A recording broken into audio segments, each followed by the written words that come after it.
First fight goes down in UFC pay-per-view this weekend is in the 135-pound division between two very intriguing prospects in Peyton Talbot and Felipe Lima. Talbot is looking to bounce back from his first pro loss. He lost the decision last time out to Hani Barcelos, where he looked a little out of his element and showed some holes in his game that we hadn't seen before. So it'll be very interesting to see how he bounces back and how he handles another legit prospect like Felipe Lima. Lima is 14-1 as a pro. I believe 4-0 inside the UFC, and he's coming off of a decision win over Miles Johns. I believe this fight is closer to a pick'em than the line might suggest, but Lima is closing as a slight favorite, minus 180, which is probably right. But for me, I feel like this fight really depends how Talbot bounces back from that loss. He showed very high promise before that loss and didn't show many holes in his game until we saw them, so it'll be very interesting to see what he looks like in the bounce back fight. At the moment, I have Lima by decision, but it's one of those fights I feel like it could go either way. If Lima keeps it on the feet, keeps the pressure on Talbot, I believe that he'll pick him apart and probably win a decision. But I think if Talbot mixes in his jiu-jitsu, maybe catches him a sub at some point, I could see it going his way. It's really about preference on this pick. It's about who you like more. I personally think that Lima will be a little bit too cage experienced. I feel like he'll be a little bit too much on the feet. I think he'll win a close decision, but like I said, Talbot closing as a 135, 145 underdog, there'd be no reason not to put money on him, especially if you like him and prefer him to Lima. So at the moment, I have Lima by decision, but this is one of those fights you can't go wrong in the pick. Next fight on the UFC pay-per-view goes down in the lightweight division between top 15 staples Oinato Moicano and Beneil Dariush. Moicano, of course, is coming off of his first UFC loss in a very long time. Of course, it was no normal loss. He stepped in on short notice to fight former 155-pound champ Islam Makhachev, who is now vacated and moved up to 170 to fight, I believe, Jack Della Maddalena, his next fight. Moicano was out of his element in that fight. He wouldn't have beat Islam on a full camp, so I don't put much stock into him losing to Islam on short notice. It really just shows you the type of fighter that Moicano is. The fact that he even stepped in on short notice to fight someone like Makhachev for the title or not, regardless. Dariush, on the other hand, is coming off of a couple losses to Charles Oliveira and Arman Sarukian. He hasn't fought in about a year and a half, close to 2 years. He's getting to the point where I think he might be hitting the downward trajectory of his career. I think Moicano matches up very well with him. I think he's better on the feet, and I think he's better on the mat. His jiu-jitsu is better. Dariush doesn't really use his wrestling too much, or hasn't as of late, so if I were to guess this one, I have Moicano by decision. I could see late sub. The line's closing at something like Moicano minus 150. I think it should be slightly higher, a little bit more of a favorite, but Benny Dariush, you never know. He could come out and he could look like the Dariush that was running through the division a couple years, but if I were to guess, coming off of a decent layoff after 2 losses, to a guy who stayed active, Moicano looking to bounce back from a loss to former champion, I'll take money Moicano by decision.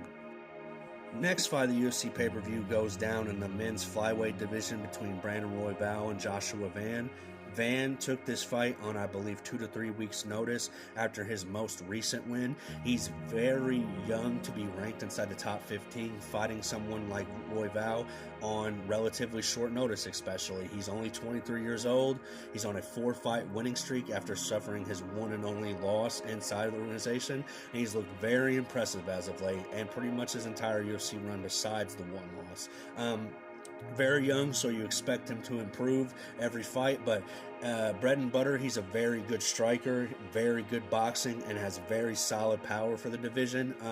Royval, on the other hand, is definitely a step up in competition for him. Royval has fought for the belt before, and he's fought very stiff competition in his UFC run. His only losses inside the organization are 2 losses to current champion Alexander Pantoja and 1 loss to former champion Brandon Moreno. So prevailing wisdom says that this might be a little bit too much for Van, a little too soon. At the moment, I have Royval by decision, but it's honestly how the fight goes and how much improvements we see out of Joshua Van. If the fight stays on the feet and Van can make it more of a striking display, I think he could definitely pick Royval apart and maybe even knock him out eventually.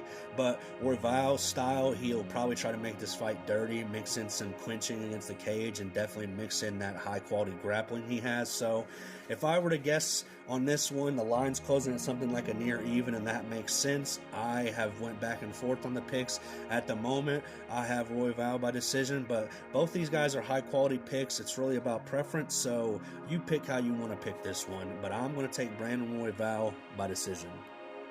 In this weekend's co-main event, you'll have defending 125-pound champion Alexander Pantoja fighting former foe Kai Kara-France.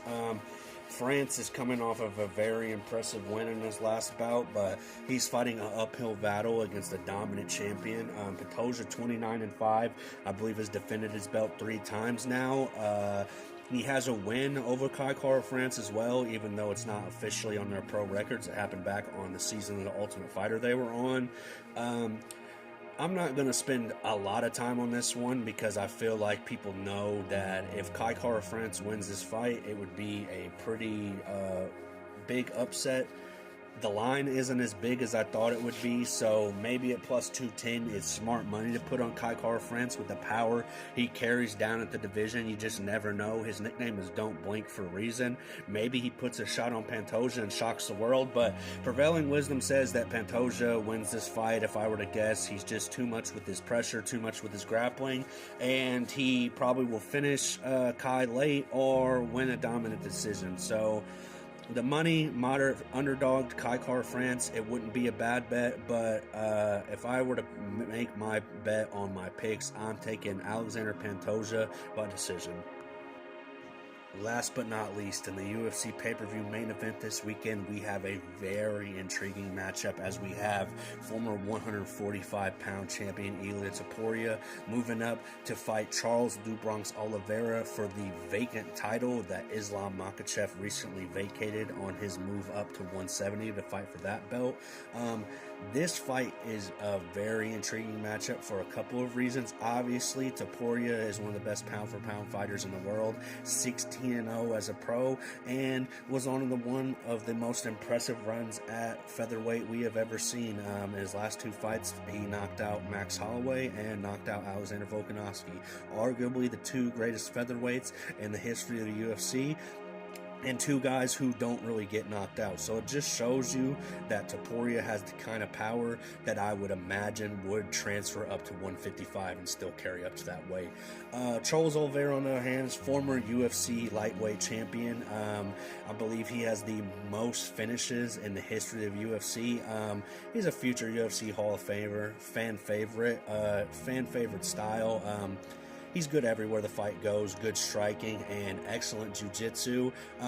If there's one knock on Charles' game is that sometimes he doesn't take shots very well and gasses a little bit late in his fight. So the line right now, Topuria is closing as a heavy minus 420 favorite, and I can see why. He's an undefeated champion. He's younger. He's coming up in weight, so I don't think people maybe are giving Charles enough credit for maybe the size difference there will be. But from the videos that I saw, Topuria looks like he's put on a good amount of mass on his bulk up to 155. He's fought at the weight before. That said, his last time at 155, he did get dropped and hurt by Ja Herbert before he eventually knocked him out. So that might be something to keep in mind. The fact that he's had trouble at 55 before, when he's relatively had no trouble at 45.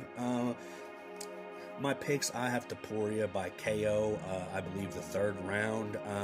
The money, though, plus 320, moderate underdog for Charles Oliveira. That's a very smart money for a fighter the quality that Oliveira is. But if I were to make the picks on how I think the fight goes and how I feel stylistically they match up, I think Topuria is just going to be a little bit too quick on the feet. He's going to find Charles' chin a little too much. So give me Ilia Topuria, KO, TKO, inside of 3 rounds. 3, 2, 1, fight!